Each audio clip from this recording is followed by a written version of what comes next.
Folks, thank you for joining us again for another episode of the Adventures with Brave Horse Mining Corp. Now we take you along for a ride and adventures with us on many things that are both related to history, education, and exactly the things we go through discovering gold. Well, I'm going to take you on another episode in the early beginnings of the California Gold Rush. Now this will take us back a ways, probably in the 1848, 1849, when California just started to become the state that it is.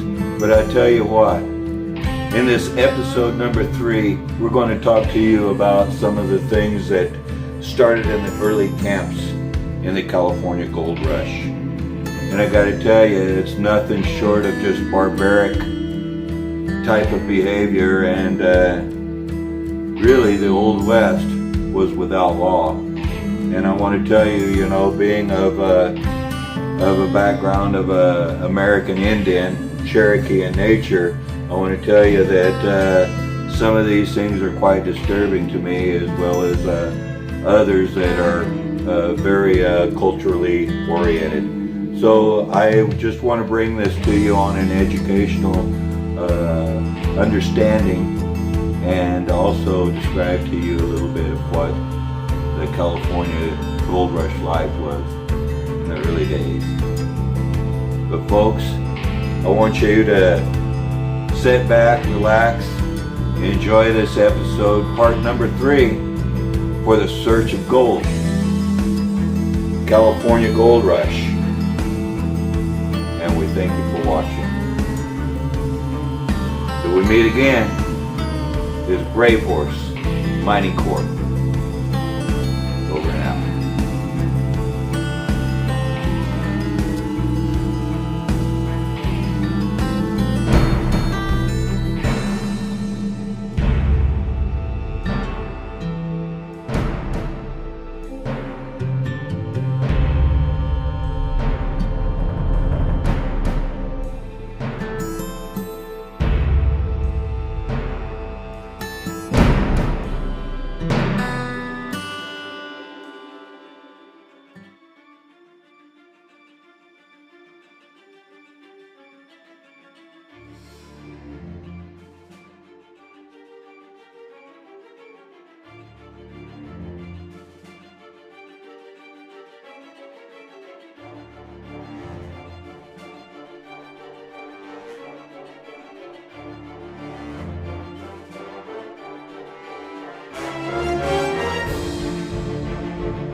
I have left those that I love as my own life behind, and risked everything and endured many hardships to get here. I want to make enough to live easier and do some good with before I return. S. Shufelt.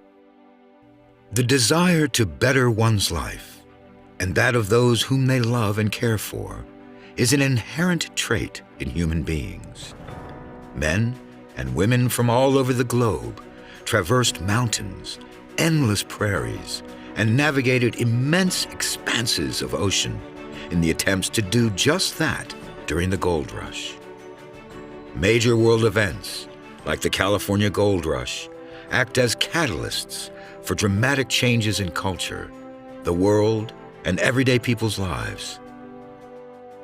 This discovery causes the single largest mass migration in American history, bringing roughly 300,000 new people to California.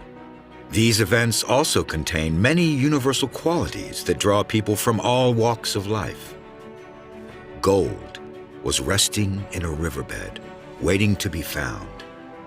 It was almost an unbelievable concept, yet it represented a chance at freedom for so many across the world. This was a chance for men and women to escape the lives they had.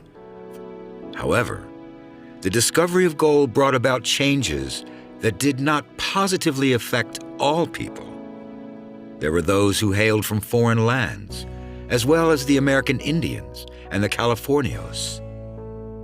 During the course of the rush, many of them would face harsh racism and prejudices from the white miners.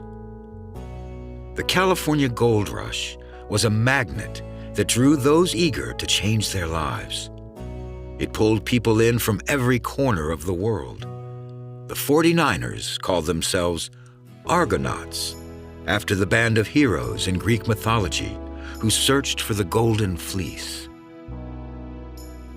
In addition to the thousands of Americans and Native Americans who sought out gold, people came from Mexico, Chile, Australia, China, Canada, Hawaii, and from all over Europe.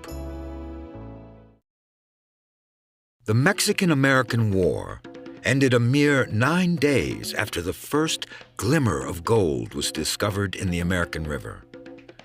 Word had not yet reached either country's capital. If it had, perhaps the Mexicans would not have surrendered California, and history would have been shaped very differently. Some of the first people to reach the newly found gold were Mexicans.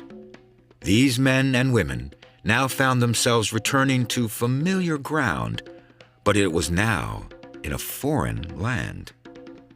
California was no longer theirs, yet it did not stop them from traveling, often with their entire families, to the gold fields of California. Many were quite experienced in the art of gold mining, and this fact would not be lost on the less capable, yet more entitled minds of the newly arriving Americans. It did not take long before prejudice and racism took hold of the fevered souls who made up the gold rush.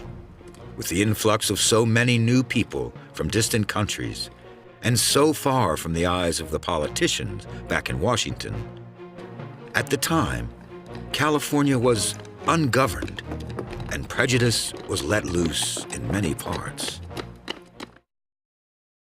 The Far East was not exempt from the alluring pull of the gold rush.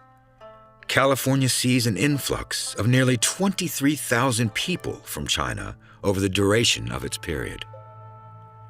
California draws the Chinese people across the Pacific and towards her shores for several important reasons. The eastern shore of China was a shorter distance to the west coast of America than it was to the eastern portion of the United States. And for those wishing to leave China, this decision was clear-cut. Another factor was the Tiaping Rebellion, which left many of the Chinese in the southeastern parts of China in poverty, and the chance at discovering riches in California was a way out of the despair that they were facing in their homeland. In the early days of the gold rush, Chinese immigrants were treated very well by the Americans. Most people were to see them as an exotic addition to the rapidly changing landscape of California. In addition to this novelty, the East Asians add to the melting pot of San Francisco.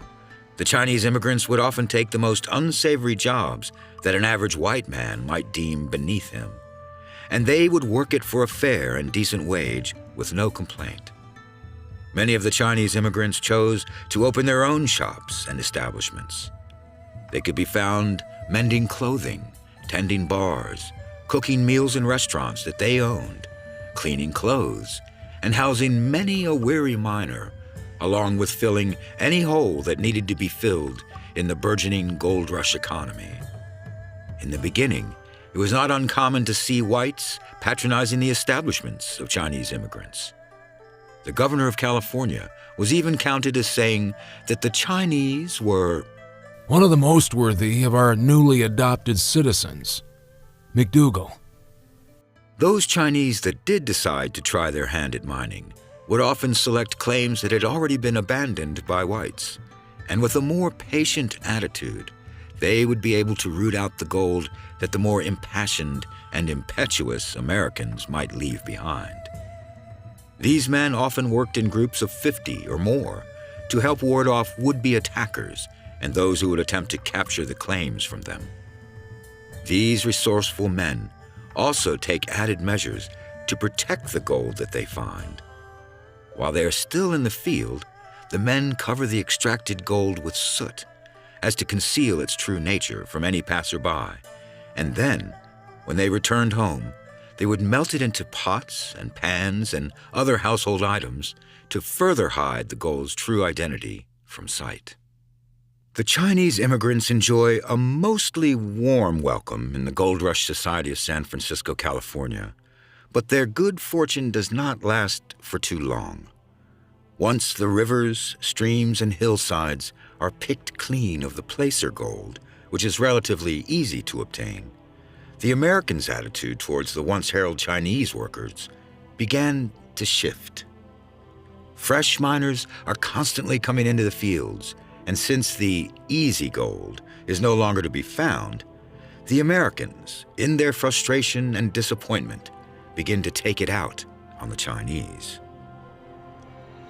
The various jobs and trades, such as launderers, cooks, and cleaners, that the Chinese immigrants hold are now becoming coveted by miners who have given up the dream of finding riches. These necessary yet undesirable holes that needed to be filled in the Gold Rush Society are the only sources of income that is consistent. The Americans accuse the Chinese of stealing these jobs from them and driving down wages. Discrimination becomes prevalent as the Americans see these jobs as a way out of the hole they've made, and they are not about to let these immigrants take this last chance from them.